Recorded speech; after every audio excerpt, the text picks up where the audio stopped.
this came out about 3 hours ago.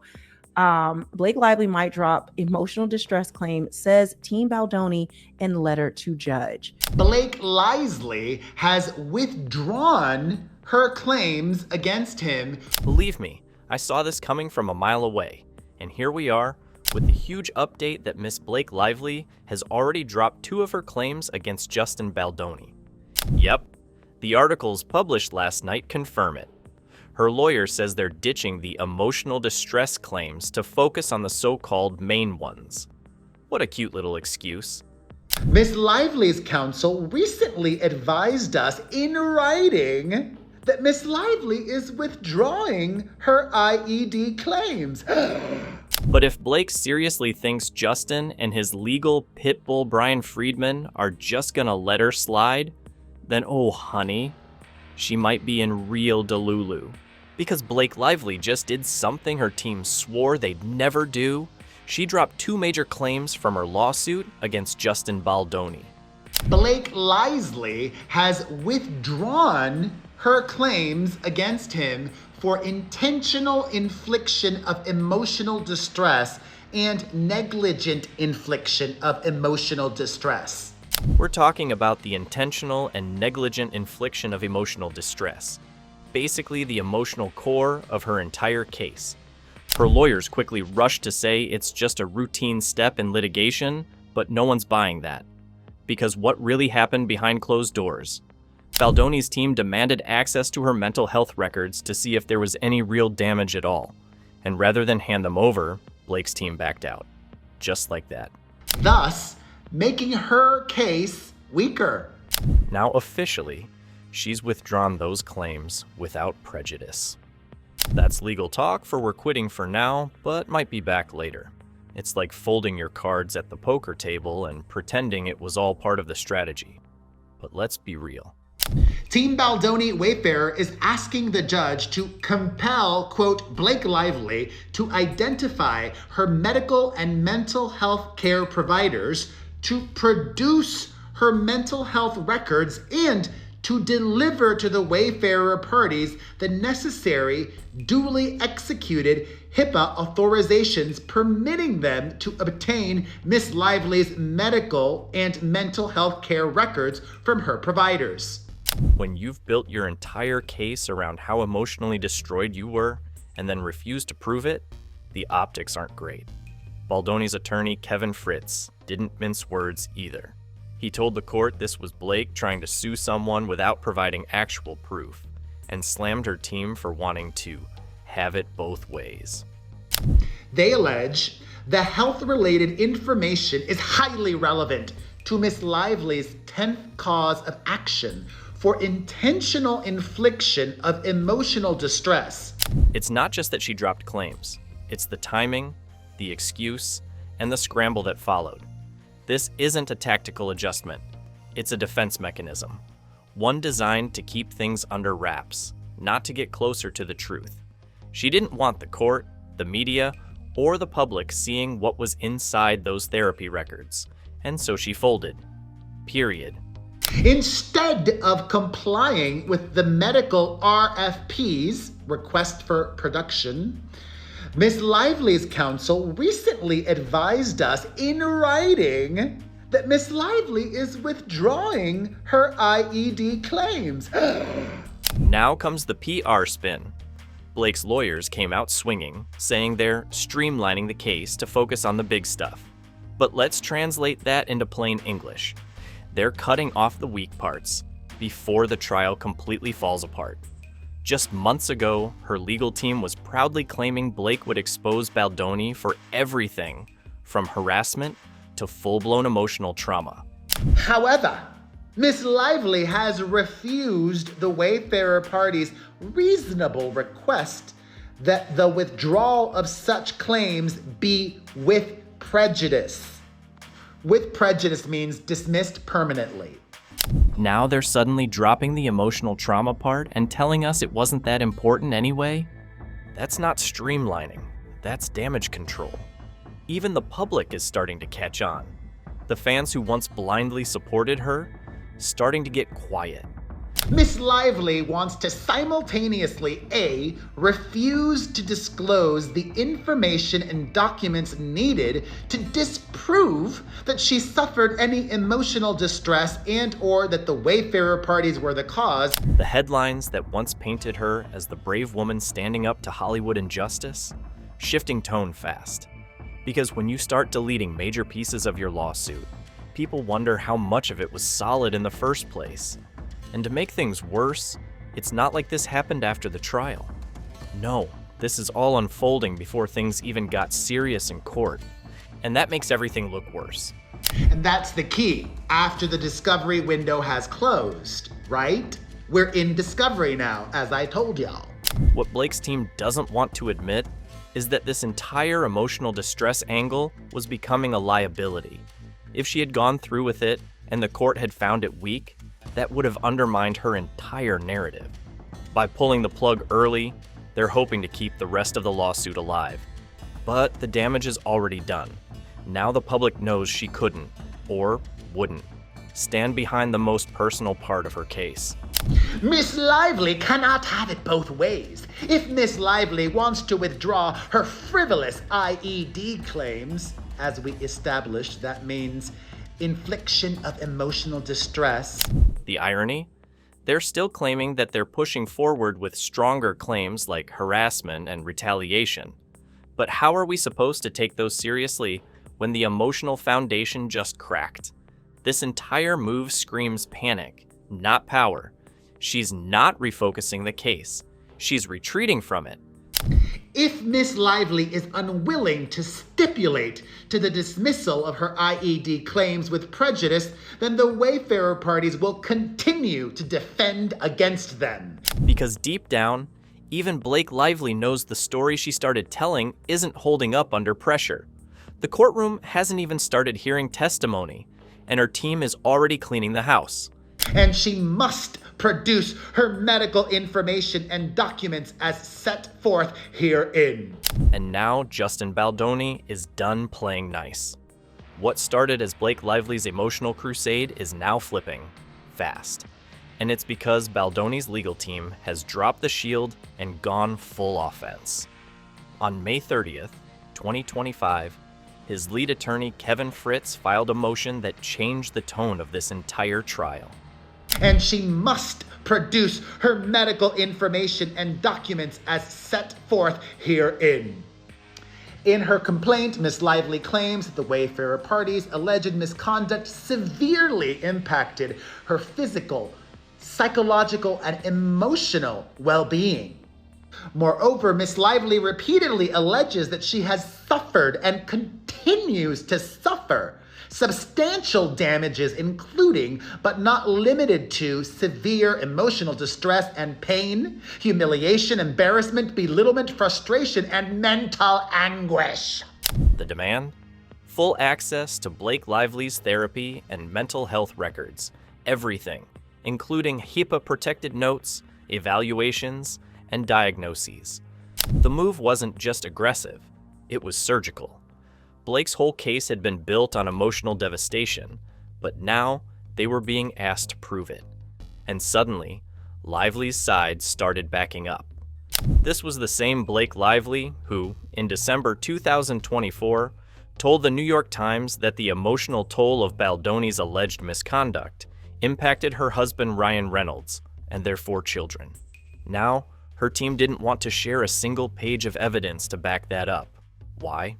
Baldoni's lawyer Kevin Fritz made it crystal clear. This is someone who wants to accuse without being cross-examined. In his official court letter, he accused Blake's team of trying to have it both ways, meaning she wants to keep the emotional claims but avoid the emotional receipts. They claim that this information is routinely exchanged in cases involving claims for physical and emotional injuries. And this is where Baldoni's strategy becomes deadly. He isn't chasing headlines, he's forcing Blake's hand, one legal document at a time. First, he let her build the entire case around her trauma. Then, once the emotional distress narrative had been broadcasted everywhere from People to Vanity Fair, he challenged her to prove it. And when she refused, He filed it, not in a press release, in court. They say by alleging that she suffered physical and emotional injuries, Miss Lively has placed her physical and mental condition at issue and, in turn, must produce relevant information and documents. Blake's team wasn't ready for this kind of legal chess. Within 48 hours of that motion hitting the court docket, Blake filed to withdraw both emotional distress claims, without prejudice, on June 2nd, 2025. And just like that, the very foundation of her lawsuit cracked. What was left behind was a thinner, weaker claim of sexual harassment and retaliation with far less emotional gravity to anchor it. She's not willing to withdraw them with prejudice. Even Judge Louis J. Lyman from the U.S. District Court for the Southern District of New York is starting to lose patience. Sources inside the courtroom say the judge wasn't amused by Lively's legal team treating withdrawals like cleanup work, especially after Baldoni's attorneys alleged Lively's side was using procedural loopholes and vague wording to delay, distort, and dominate the press cycle. One court filing even implied that Lively's lawyers were trying to maintain the right to refile the claims after the discovery window has closed. That's legal speak for trying to sneak back in through the side door once the trial gets too real. And as Baldoni continues to push forward, Blake's case looks less like a fight for justice and more like a story built for magazine covers. The shift in public perception has started. Court documents are starting to carry more weight than celebrity statements, and Baldoni's team knows it. Then came the real twist. In May 2025, Baldoni's lawyers filed a subpoena. The name on it? Taylor Swift. This wasn't tabloid rumor. It was in the official court record. Baldoni's side accused Lively of trying to coerce Swift into posting a public statement of support and allegedly pressuring her to delete their private messages. Swift's team, led by her legal rep at Venable LLP, responded with the kind of fury you only see when billion-dollar brands are being dragged into someone else's fire. The subpoena was dismissed within days, but the fallout, that stayed. On May 22nd, 2025, Taylor Swift went silent, and that silence said everything. There were no more public compliments, no reposted Instagram stories, no shared backstage moments. According to Us Weekly, insiders confirmed there's been radio silence between Swift and Lively ever since the subpoena drama. One source close to Swift put it even more bluntly: they won't pick up where they left off. This wasn't just about lawyers anymore. This was personal. Swift had once publicly praised Lively's brand, supported her on red carpets, and spent holidays with her family. But the second this lawsuit tried to turn her into a pawn, she walked away. The optics of dragging America's biggest pop star into your legal mess? Not good, especially when the pop star wins Grammys while you're trying to win sympathy from a federal judge. And let's not forget, the very law firm now defending Baldoni, Wayfarer's counsel, brought in Ellen S. Garofalo, who used to work at Venable Swift's old legal home. This wasn't coincidence. This was a statement. Baldoni's team now had someone in the room with experience in Hollywood litigation and indirect ties to Taylor Swift's legal world. Garofalo didn't join quietly either. Sources told Daily Mail she reviewed the case and felt an injustice was unfolding. What's more damning than Taylor Swift refusing to speak in your defense? Her inner circle pulling away too. Because this isn't just about Taylor anymore. It's about her ecosystem. The women she's always surrounded herself with. Cara Delevingne, Sophie Turner, Gigi Hadid, all slowly pulling away from Blake Lively. Delevingne was one of the first to distance herself, saying privately she didn't like the way events of the past several months had unfolded.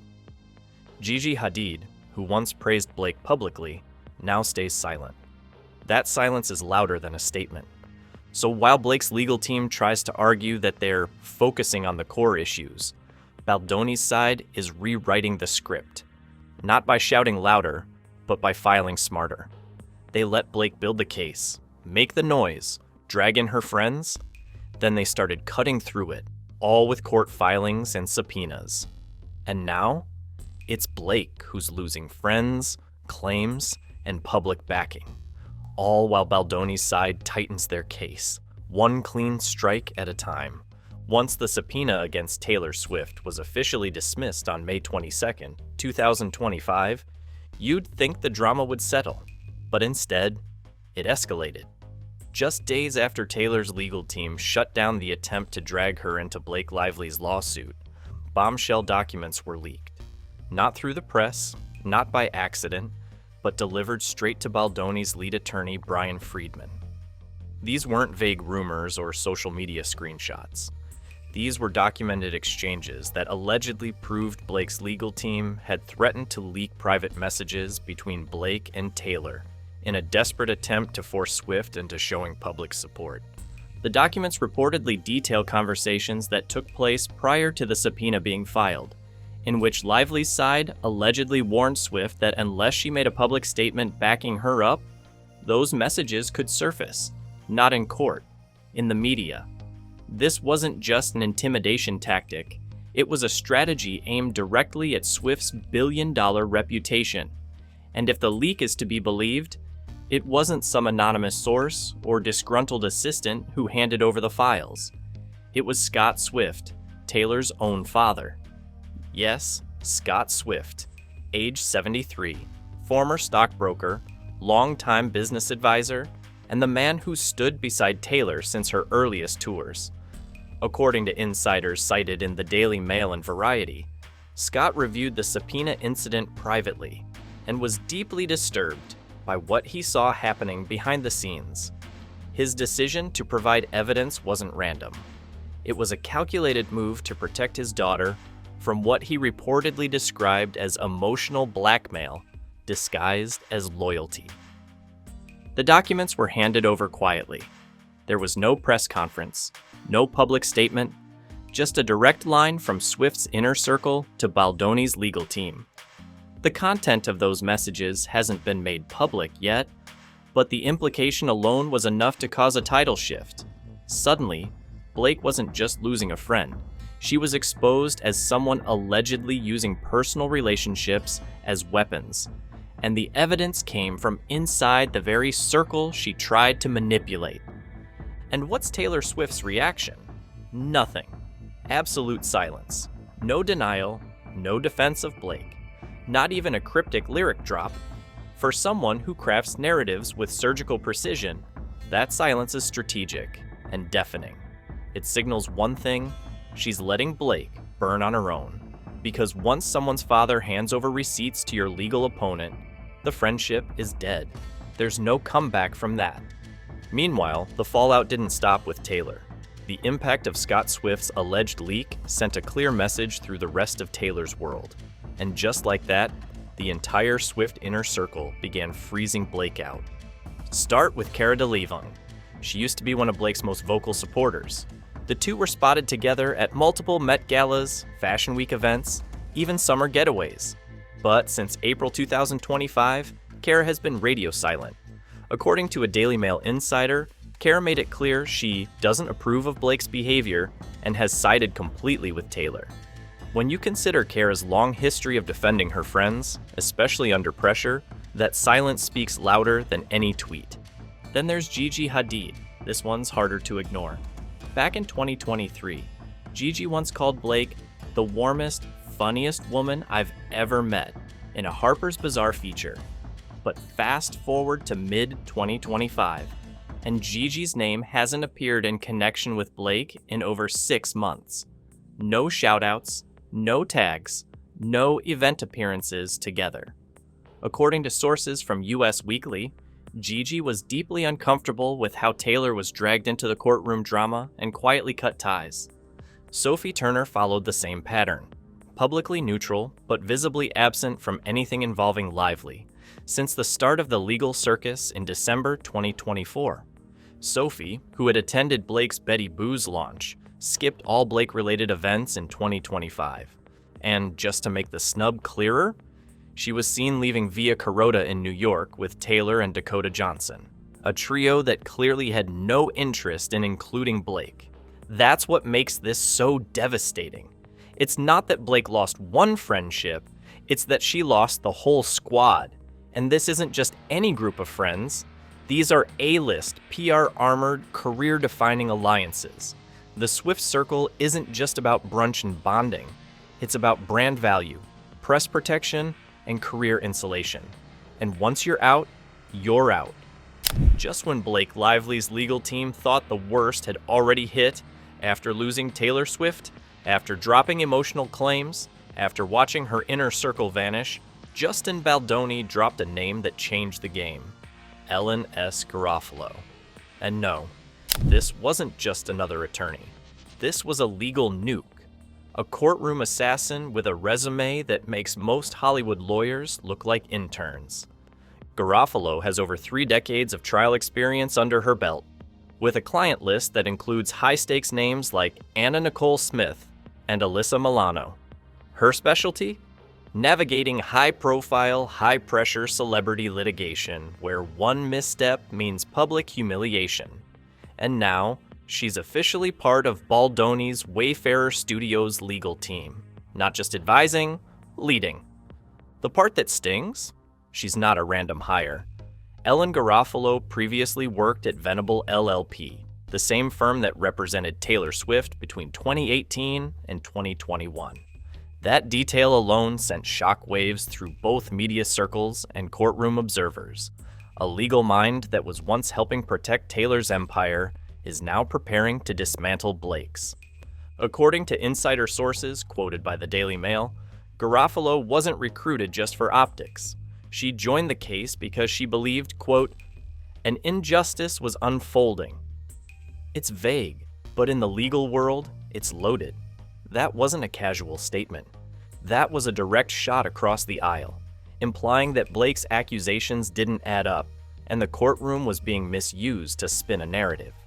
Her joining isn't just symbolic. It changes the structure of Baldoni's legal team completely. With Brian Friedman already acting as the hammer, filing subpoenas, exposing leaks, and shredding PR plays, Garofalo becomes the scalpel. Her history of civil, criminal, and regulatory litigation, including SEC enforcement, means she's trained to sniff out fraud, manipulation, and procedural abuse. Translation: Blake's legal tactics won't get any more sympathy in front of Garofalo. And the message to Blake's team is crystal clear.